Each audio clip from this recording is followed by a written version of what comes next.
Imagine this. You drive a 1969 Ford Mustang across the country. It breaks down, has no airbags, and smells like gasoline, but you make it. 50 years later, you try to do the same trip in a Tesla, but you can't even leave the driveway because the car says, road conditions too uncertain. That's exactly where we are with the moon. Between 1969 and 1972, 12 humans walked on the lunar surface. We drove cars up there. We even played golf. And then we stopped. For decades, conspiracy theorists yelled, "We lost the technology," or "It was all faked." The reality is stranger. We didn't forget how to go to the moon, we changed the rules. We're now playing on hard mode, with a budget that would make a 1960s engineer cry. Let's look at why Artemis 3 is a logistical nightmare compared to Apollo 11. The Apollo guidance computer had about 72 kilobytes of ROM and a few kilobytes of RAM, less memory than a modern email attachment. A single photo from your phone today wouldn't even fit inside the system, and yet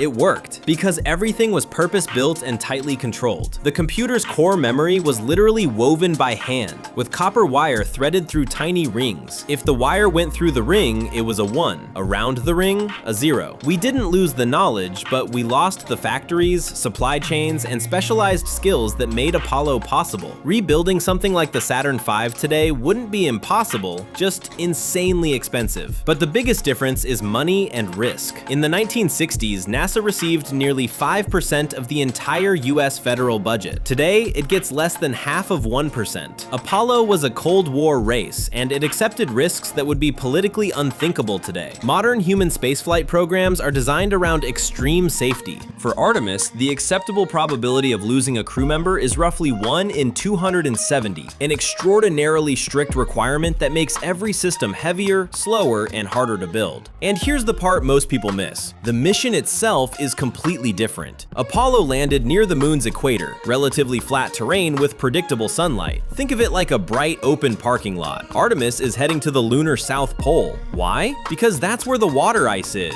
But landing there is brutal. The sun never rises high, casting long shadows that hide craters and boulders. You're essentially trying to land a skyscraper-sized rocket in near darkness on uneven ground. And then there's the rocket. Apollo was a single direct mission: launch, land, return. Artemis uses a much larger lander that can't reach the moon fully fueled in one launch. It has to be assembled and refueled in orbit, an entire chain of launches just to send one vehicle to the surface. So no, we didn't get worse at spaceflight. We raised the bar. We traded flags and footprints for water, infrastructure, and long-term presence. We traded high risk for extreme safety. And we traded a blank check for a tight budget. It's harder this time, because this time, we want to stay. The full deep dive with all details is available via the link above the title or in the channel. If you had to choose, would you ride the dangerous 1969 rocket for the glory, or wait for the safer, slower ride? Let me know in the comments.